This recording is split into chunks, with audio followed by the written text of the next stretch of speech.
Hi అండి, అందరికీ నమస్కారం. తెలుగు బోధన ఛానల్కి స్వాగతం అండి. ఇంతకుముందు ప్రీవియస్ వీడియోలలో కూడా తెలుగు బిట్స్, తెలుగు గ్రామర్, ఇక ఛందస్సు, అలంకారాలు, ఆంధ్ర తెలంగాణకు సంబంధించి తెలుగు లెసన్స్ బిట్స్ పెడుతున్నాను. ఇప్పుడు తెలుగు మెథడ్స్ పెడుతున్నానండి. ఈ వీడియోలో చాలా ఇంపార్టెంట్. ఫస్ట్ టైం వినేటువంటి వాళ్ళైతే సబ్స్క్రైబ్ చేసి పక్కనే ఉన్న బెల్ బటన్ని ప్రెస్ చేసి ఆల్ అనే బటన్ నొక్కితే నేను చేసే ప్రతి వీడియో కూడా మీకు నోటిఫికేషన్ రూపంలో అందుతాయండి.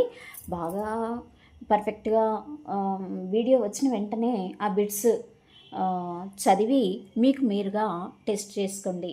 ఇక ఎప్పటి బిట్స్ అప్పుడు పర్ఫెక్ట్ అవుతే మనకి తీరా ఎగ్జామ్ ముందు అంత ఇబ్బందిగా అనిపించదు. ఇప్పుడు భాషోత్పత్తి వాదాల్లో భగవద్దత్తవాదం వివరణ అండి.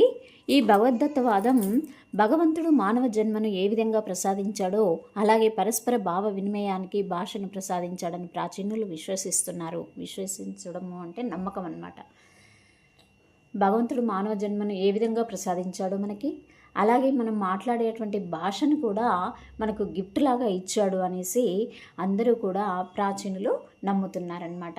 అంతే కదండి. ఇప్పుడు ఒక మానవ జన్మకే మానవులకు మాత్రమే మాట్లాడే అవకాశం ఉంది, భావాలను వ్యక్తీకరించే అవకాశం ఉంది మాటల ద్వారా. ఏ జీవికి కూడా, సకల జీవుల్లో ఏ జీవికి కూడా ఇలాంటి అవకాశం లేదు. అందుకే భగవంతుడు మనకు మానవులకు మాత్రమే ఈ అవకాశం ఇచ్చాడు. అందుకే దైవ ప్రసాదవాదం అని కూడా అంటారు. ఇది మరి బాబిలోనియా ప్రజలు బైబిల్ అందించిన దైవ ప్రసాదమే భాష అని నమ్ముచున్నారు. మరి బాబిలోనియాలో నివసించేటువంటి ప్రజలు వాళ్ళకు బైబిల్ భగవంతుడు, ఆ బైబిల్లోని భాషనే మరి భగవంతుడు ప్రసాదించాడని బైబిల్ని ఏ విధంగా అయితే నమ్ముతారో ఆ బైబిల్లో ఉన్నటువంటి భాషను కూడా అలాగే మనకి ఆ భగవంతుడు అందించాడని ముమ్మాటికి విశ్వసిస్తూ ఉంటారండి. మరి గ్రీకు తాత్వికులలో భాషోత్పత్తి విషయంలో రెండు రకాల అభిప్రాయాలు వెలుబుచ్చేవారు ఉన్నారు. స్వభావవాదులు, సంకేతవాదులు. పైథాగరస్, ప్లేటో వంటి స్వభావవాదులు ఆవశ్యకతను బట్టి స్వాభావికంగానే భాష ఉత్పన్నమైందని భావించారు. అంటే స్వభావవాదులు ఆవశ్యకతను అంటే అవసరాన్ని బట్టి మనం ఒక చప్పుడుని ఒక భాషగా ఉపయోగించుకుంటామని అనుకున్నారంట. రెండో తెగకు చెందిన సంకేతవాదుల్లో డెమిట్రియస్, అరిస్టాటిల్ ముఖ్యులు. వీరు భాష సంకేతాల ద్వారా ఏర్పడిందని భావించారు. సంకేతము అంటే సంజ్ఞ, అంటే సైగలు అంటారు కదా, ఆ సైగల ద్వారా భాష ఉత్పన్నమైందనేసి వీళ్ళు నమ్ముతున్నారు. డెమిట్రియస్, అరిస్టాటిల్ వీళ్ళు కూడా. ఇక మరి తర్వాత బహుభావవాదం అండి. ఇది అనుకరణవాదం అని కూడా అంటారు. ఇది ఎలా అంటే మానవుడు తన చుట్టూ ప్రాణులు చేసే శబ్దాలు అనుకరించడం వల్ల భాష జనించి ఉంటుందని చెప్పే వాదమే అనుకరణవాదం. మన చుట్టుపక్కల ఉన్నటువంటి జంతువులన్నీ చేసే అటువంటి సౌండ్ల ద్వారా వచ్చేటువంటి శబ్దమే భాష అని నమ్మడం అన్నమాట. ఈ అనుకరణవాదాన్ని ధ్వని అనుకరణవాదం అని కూడా వ్యవహరిస్తారు. అంతే కదండి. వేరే జంతువులు ఒక సౌండ్ను చేస్తే దాన్ని మనం భాషలాగా యూజ్ చేసుకో అనుకరణ, అవి చేసే అటువంటి సౌండ్ని మనం ఒక భాషలాగా ఉపయోగించుకుంటున్నామంటే ధ్వనిని అనుకరిస్తూ ఉన్నాం అన్నమాట. ఈ వాదాన్ని జోహన్ గ్రాట్స్ ఫ్రైడ్ అనే భాషా శాస్త్రవేత్త ప్రతిపాదించాడు. ఈ వాదాన్ని ఆంగ్లంలో ఓనోమేటోపియా అని అంటారు. ఈ ధ్వని అనుకరణవాదానికి మార్క్స్ ముల్లర్ అనే భాషావేత్త బహుభావవాదం అని నామకరణం చేశాడు. అంతే కదా. మరి వేరే జంతువుల నుండి వచ్చేటువంటి, ఇప్పుడు ఉదాహరణకి కుక్క బౌ అంటుంది. మరి అలా అన్నప్పుడు మనం ఆ సౌండ్ని, ఒక ధ్వనిని అనుకరిస్తున్నాం కాబట్టి బహుభావవాదం అని పేరు వచ్చింది. ఆదిమానవుడు పరిసరాల్లో జంతువులు, ఆదిమానవుడు నివసించేటువంటి ప్రాంతాల్లో ఉన్నటువంటి జంతువులు, పక్షులు అన్నీ కూడా చుట్టూరా ఉండేవి కదా. అవి చేసేటువంటి ధ్వనులను అనుకరించి భాషా రూపాలు ఏర్పడ్డాయనేసి చెప్తున్నారు ఇక్కడ. బౌ అంటే కుక్క, కావు కావు కాకి అంటుంది, మే మేక, బేక్ బేకము కప్ప, కూకు కోయిల, అంబా ఆవు. అంతే కదండి. ఆ సౌండ్లను బట్టి మనం ఇప్పుడు ఆ జంతువులకు పేర్లు మనం అలా నిర్ణయించుకున్నామన్నమాట. ఈ వాదాన్ని మార్క్స్ ముల్లర్ గారు మాత్రం వ్యతిరేకించడం జరిగింది. తర్వాత డింగ్ డాంగ్ వాదం. ఈ వాదాన్ని ఆంగ్లంలో పాథోజెనిక్ థియరీ అని అంటారు. డింగ్ డాంగ్ వాదంను మార్క్స్ ముల్లర్ అన్న భాషావేత్త ప్రతిపాదించాడండి. డింగ్ డాంగ్ అనగానే మార్క్స్ ముల్లర్. మీరు ఇట్లా అండర్లైన్ చేసుకోవచ్చు. ఇక్కడ అండర్లైన్ చేసుకొని ఎవరైతే ప్రతిపాదించారో వాళ్ళ పేరు కూడా అండర్లైన్ చేసుకుంటే తీరా ఎగ్జామ్ మూమెంట్లో ఇది చదువుకుంటే సరిపోతుంది. ఇది పూర్తిగా చదవడం కాదు కాబట్టి ఇందులో అంటే ఎవరికి వారే అండర్లైన్ అంటే ఒకళ్ళు చేసింది అనుకరించడం కాదు. ఎందుకంటే నాకు ఒకటి ఇంపార్టెంట్ అనిపించవచ్చు, మీకు ఒకటి ఇంపార్టెంట్ అనిపించవచ్చు. అందుకని మీరు చదివేటప్పుడు మీకు ఏదైతే ఇది ఇంపార్టెంట్ అనిపిస్తుందో, ముఖ్యంగా ఇది చదవాల్సిందే అని అనిపిస్తుందో దాని కింద అండర్లైన్ చేసేసుకొని ఎగ్జామ్ మూమెంట్లో ఈజీగా రివిజన్ చేసుకోవచ్చండి. అలా డింగ్ డాంగ్ వాదంను ప్రకంపన వాదం అని కూడా వ్యవహరించారు. ప్రకంపన అంటే ఏదైనా వస్తువు కింద పడ్డప్పుడు అటు ఇటు కదులుతూ ఉంటుంది కదా, దాని నుండి కూడా ధ్వనిని అనుకరించేటువంటి వాదం డింగ్ డాంగ్ వాదం. మార్క్స్ ముల్లర్ ధ్వనికి భావానికి దగ్గర సంబంధం ఉందని అభిప్రాయపడ్డారు. మార్క్స్ ముల్లర్ గారు ప్రకృతి నుంచి గ్రహించిన ధ్వనులు ఆది మానవుడు అతీంద్రియ సంబంధాల ప్రభావం వల్ల వాగ్రూపంగా మార్చుకున్నాడనేది ఈ వాదం సారాంశం. అంతే కదా, మరి ఇంతకుముందు ఆది మానవుడు అడవుల్లో చెట్ల మధ్యలో ప్రకృతి మధ్యలో జీవనం కొనసాగించే అటువంటి వాడు. అక్కడ ఉన్నటువంటి జంతువులు, జీవులు, పక్షులు ఇవన్నీ కూడా శబ్దాలనే ఇక్కడ ధ్వనిగా అనుకరించాడు.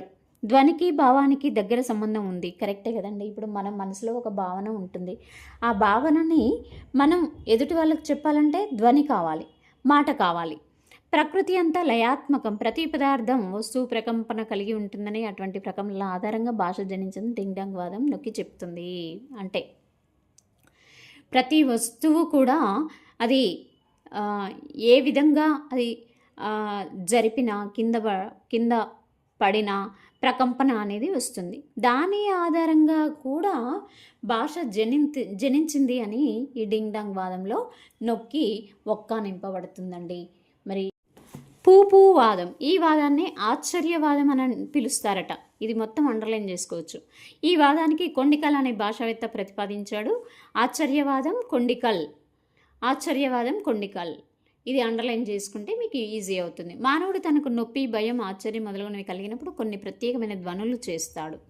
వాటి మూలంగానే భాష జనించి ఉంటుందని చెప్పే వాదమే పూపూ వాదము. మనకు జరిగేటువంటి ఇబ్బందుల నుండి పుట్టేటువంటి ధ్వని కూడా ఇక్కడ పూపూ వాదం. మానవుడు ఆహా, ఓహో, పురే, బలి వంటి ఆశ్చర్యభావాలు కలిగినప్పుడు చేసే ధ్వనుల మూలంగానే భాష జనించని చెప్పే వాదమే ఆశ్చర్యవాదం. అంటే ఆశ్చర్యార్థకాన్ని గుర్తు చేసుకోవాలి. ఇక్కడ ఏదైనా విషయం మనకు ఆశ్చర్యం అనిపించినప్పుడు దాన్ని ఆశ్చర్యవాదము అన్నాము, దాన్నే పూపూవాదం అన్నాం. ఈ పూపూవాదం ప్రముఖ భాషా శాస్త్రవేత్త హెర్బర్ ఖండించారు. యోహిహో వాదం, ఈ వాదాన్ని ఆంగ్లంలో మస్కులర్ థియరీ అంటారు. మస్కులర్ థియరీ అనేసి యోహిహో వాదం అనేది అండర్లైన్ చేసుకోవాలండి. ఈ వాదమును ప్రతిపాదించిన వారు నోయిర్ మహాశయుడు. ఇది చాలా ఇంపార్టెంట్ అండి. వ్యక్తులు సమిష్టిగా భౌతిక శ్రమ చేసేటప్పుడు శారీరక కృషి అనుగుణంగా చేసే హా, హీ వంటి ధ్వనులు నుండి భాష పుట్టిందని నోయిర్ అనే భాషావేత్త అభిప్రాయం. ఒక్కొక్క భాషా శాస్త్రజ్ఞులు ఒక్కొక్క విధమైనటువంటి పేరుతో ఈ భాషని అనుకరించడం జరిగింది. అలాగే ఇది చూడండి, టక్ వాదం. ఈ వాదాన్ని మౌఖిక అభినయ వాదం అని కూడా పిలుస్తారు. 1930లో సర్ రిచర్డ్ పాజెట్ ఈ వాదాన్ని ప్రతిపాదించారు. సంవత్సరాలు అడగొచ్చు, పేరు అడగొచ్చు, ఇది ప్రతిపాదించింది ఎవరు అని అడగొచ్చు. 1 లైన్ 2 లైన్లలో 4-5 ప్రశ్నలు అడిగే అవకాశం ఉంది. ఏ బిట్టు కూడా మనం వదిలిపెట్టకూడదండి. ప్రతి బిట్టు మనం ఏదైతే చదవలేదో ఆ బిట్టే మనకి ఎగ్జామ్లో అనేది మనం గమనించాలి. మానవులు మొదట శారీరక హావభావాల ద్వారా భావ వ్యక్తీకరణ చేసేవారని, తర్వాత వాటికి అనుగుణంగా చేసిన నాలుక, పెదవుల కదలికల ద్వారా పదాలు ఏర్పడ్డాయని ఈ వాదం సూచిస్తుంది.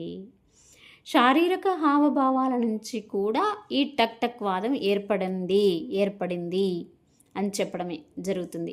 సహజ పరిణామవాదం, ఈ వాదాన్ని క్రమ పరిణామ వికాసవాదం అని కూడా పిలుస్తారు. మానవుడు ప్రాచీన జంతుజాలం నుండి పరిణమించాడని, అతని ఆకారం, అతని శరీర నిర్మాణం, ప్రవృత్తులు అన్నీ కూడా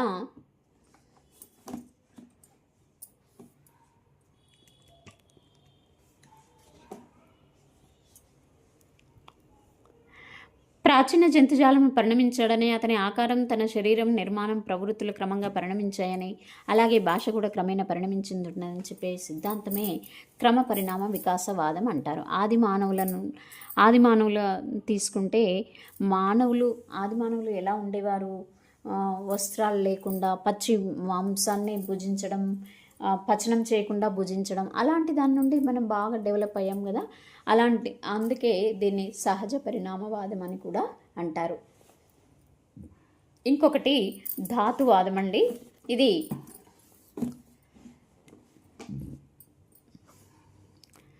భాషకు మూలం కొన్ని ధాతువులని, అలాంటి ధాతువుల ఆధారంగానే భాష జనించిందని పేర్కొనే సిద్ధాంతమే ధాతువాదం. ఈ ధాతువాదాన్ని ధాతుజన్యవాదం అని కూడా వ్యవహరిస్తూ ఉంటారు. ఈ ధాతువాదాన్ని ఆంగ్లంలో రూట్ థియరీ అని వ్యవహరిస్తారు. అసలు ఎక్కడి నుండి రూట్ కాజ్ అంటారు కదా, అసలు ప్రాబ్లం ఎక్కడి నుండి స్టార్ట్ అయింది అనేది, అంటే ఇక్కడ ఈ ధాతువాదం అనేది ఎప్పటి నుండి ప్రారంభించబడింది, ఎప్పటి నుండి ఉపయోగించబడింది. ధాతువాదం ప్రతిపాదించిన 5వ శతాబ్దికి చెందిన భారతీయ పండితుడైన యాస్కాచార్యుడు చాలా చాలా ఇంపార్టెంట్ అండి. యాస్కాచార్యుడు చాలా ఇంపార్టెంట్. యాస్కాచార్యుడు ప్రతిపాదించిన ధాతువాదాన్ని కాత్యాయనుడు అనే పండితుడు సమర్థించాడు. ఈ వాదం ప్రకారం ధాతువులు అనగా క్రియాబోధకాలు అని అర్థం. ధాతువు అనగా క్రియాబోధకాలు. శాకటాయనులు ధాతువుల్ని క్రియాబోధకాలే అని అభిప్రాయపడ్డారు. వీళ్ళు కూడా క్రియాధాతువుల ఆధారంగానే అనేక పదాలు ఏర్పడి అట్టి పదాలు భాషగా పరిణమిస్తున్నాయి. కొన్ని పదాలను ఏర్పాటు చేసుకొని ఆ పదాల ద్వారా వాక్యాలు తయారు చేసుకొని ఆ వాక్యాల ద్వారా ఎదురుగా ఉన్నటువంటి వ్యక్తులతో మనం సంభాషిస్తున్నాము అనేది చెప్పబడుతుందండి ఇక్కడ. మరి ఇంకొకటి సంపాదనవాదం. ఈ వాదానికి మూలం తత్వశాస్త్రంలో అనుభవవాదం.